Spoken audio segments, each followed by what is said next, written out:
Putting your own money into a live market feels a lot like being dropped into the middle of a storm. Prices are flashing, numbers are jumping, and your brain is instantly flooded with a chaotic rush of sensory input. In that state of high stress, human psychology plays a dangerous trick on you. Your brain naturally magnifies the euphoria of a winning trade, making you feel invincible, while actively burying the painful memories of your losses. If you try to evaluate your performance based on those distorted feelings, you aren't trading, you are gambling. It becomes incredibly easy to mistake a lucky streak for actual skill, or to blame a perfectly sound strategy on a string of bad luck.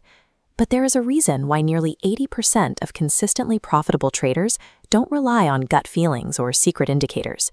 They offload their entire memory to a structured, systematic trading journal. Committing to cold, written data over your own flawed memory is the mandatory first step to surviving the market.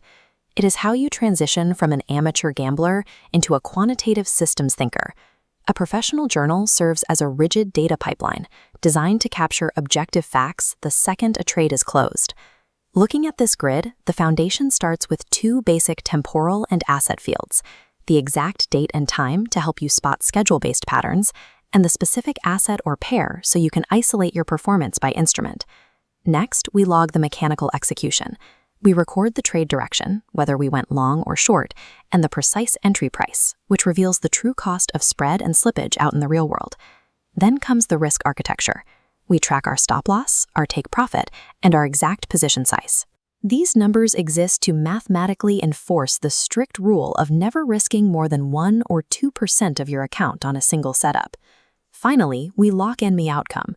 We record the net profit or loss, and we write a concise technical note. This note forces you to articulate a logical, quantitative reason for taking the trade in the first place. Forcing every market decision into these 9 rigid parameters anchors your process. It converts the chaos of the live session into a set of objective, measurable data points. Capturing those 9 fields is only half the battle. Raw data is practically useless until we synthesize it into actionable metrics. Take a look at this chart showing a dominant 80% win rate. Most people assume a high win rate guarantees profitability, but that is a total myth if your few losses are large enough to wipe out all your progress. This is why professionals measure the profit factor, the ratio of your gross wins to your gross losses. To consider a system healthy and robust, you generally want to see this scale tip past a ratio of 1.5, which brings us to the ultimate trading metric, expectancy. Expectancy combines your win and loss rates with your average win and loss sizes. It tells you exactly how much money, on average, you can expect to make or lose every time you place a trade.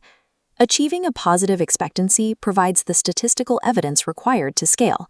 It is the mathematical confirmation that your system has a verified edge over a long enough timeline. Even with a positive expectancy, your system might still be hiding a fatal flaw, especially if the journey to those profits involves wild, account-threatening swings in your equity. Let's compare these two equity curves. They both reach the exact same profit target at the end. To evaluate them, quantitative traders use a filter called the Sharpe ratio, which measures exactly how much volatility a trader had to endure to achieve those returns. The Sharpe ratio mathematically penalizes that jagged, high-volatility curve on the left. It exposes the fact that the trader wasn't executing a strategic plan. They were gambling and just happened to survive. It is incredibly common to confuse high risk with high skill. During a massive bull market, reckless behavior is often accidentally rewarded, tricking traders into thinking they are geniuses right up until the market turns. True quantitative traders don't just want to maximize their returns at any cost. They use metrics like the Sharpe ratio to minimize the chaos, the risk, and the emotional pain required to get there. All this data collection and synthesis means nothing if you don't act on it. A journal without a review cycle is just a graveyard of numbers, which is why the final phase of the pipeline is the weekly audit. The audit happens on the weekend. Markets are closed, prices have stopped moving, and you are completely detached from the live session.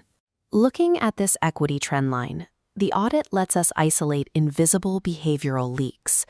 What felt like bad luck is exposed as a glaring statistical anomaly, like discovering 90% of your losses come from acting on FOMO every Thursday. Once you identify a localized anomaly like that, you take corrective action. You build a strict preventative rule into your trading plan, excising that toxic behavior completely before the new week even begins. Think about the difference between this process and where we started. You aren't a stressed-out gambler reacting to flashing lights and instincts anymore. Now you are a calm and methodical operator. This data pipeline, the capture, the synthesis, and the audit, removes the reliance on instinct.